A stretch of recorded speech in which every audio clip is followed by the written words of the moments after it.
เผยเพียงคู่นักปฏิวัติลาวคนเสียงพวงเขาเคยอยู่ซุ่มกินเย็นเฮ็ดแท้ทำจริงเคยมีมูลเสื้อพิราทานเหนียวแน่นทนทานต่อสู้คนเสียงควงเขายืนอยู่ท่าผู้มีใสคนเสียงควงเฮา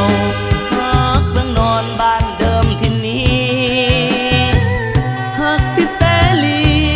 สามัคคีปึกแผ่นแน่นหนา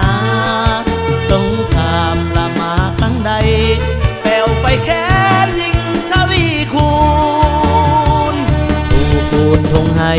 ขยายปัจจัยลัทธิวีรชนเสียงปืนแตกทั่วแห่งหนป้อมยนต์เกลื่อนธรณีแดงคนเสียงควงเฮาบ่หวั่นบ่กลัวทุ่งปฏิวัติปิวสะบัดอยู่เทิงน่านฟ้าแผ่นดินเล็กกาสาวภาษาชาติวีรชนน้ำใจเสียสละสู้สนคนเสียงควงสูงส่งแท้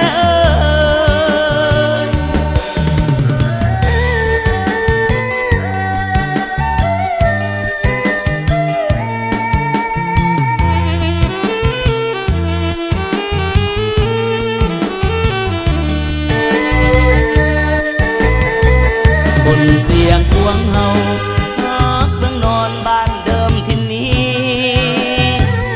ฮักสิเสรีสามัคคีปึกแผ่นแน่นหนาสงครามละมาครั้งใดแผ่วไฟแค้นยิ่งทวีคูณผู้พูดทงให้ขยายปัจจัยลัทธิวีรชนเสียงปืนแตกทั่วแห่งหนยนต์เกลื่อนธรณีแด